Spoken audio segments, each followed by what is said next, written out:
Hi, my name is Victoria, and I'm creating a series of videos about a woman that has impacted my life for the last 3 weeks. Her name is Ayaan Hirsi Ali.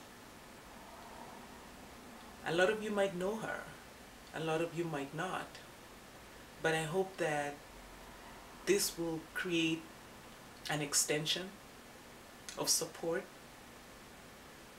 for her and the work that she's doing in the US, in the West, and around the world.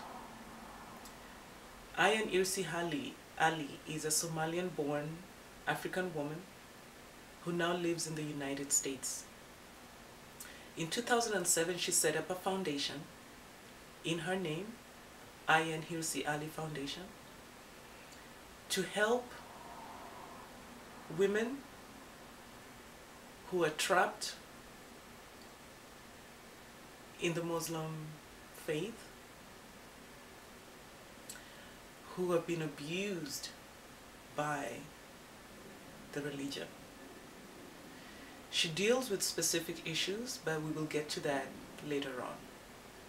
Today I just want to introduce myself and to introduce her to you so that you can understand where she's coming from, who she is, and encourage you to be part of this movement of women, these pioneers of women who are willing to take a stand for freedom of the individual, which is what Ayaan Hirsi Ali stands for. She was born in Somalia, a big family.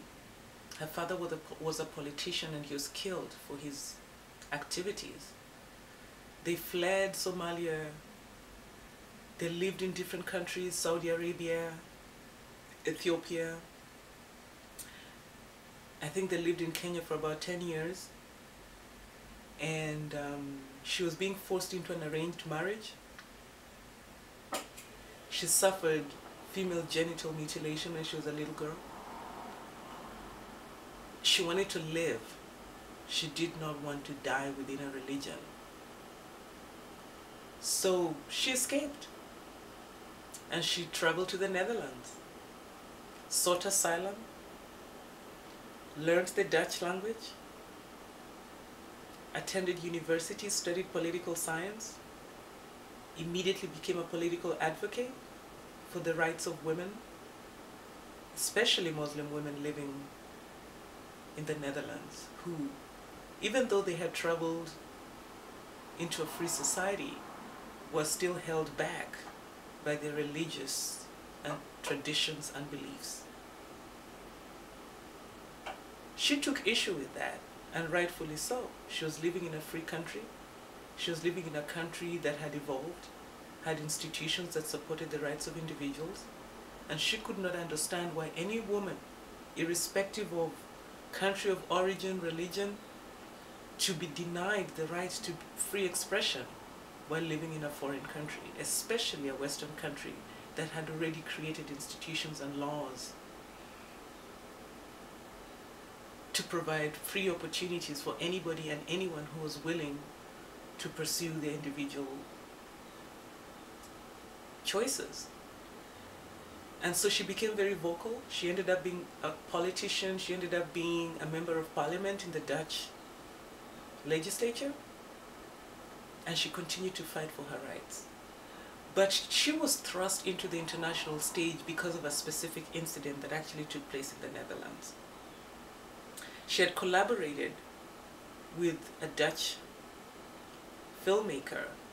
I think his name was Theo van Gogh or something. And they created and produced a documentary titled Submission that highlighted the issues that Muslim women face because of what the Quran says about them, the social-cultural aspects of the religion that deprived Muslim women from living free, even in a society as free as the Netherlands. He was killed by a radical, extremist,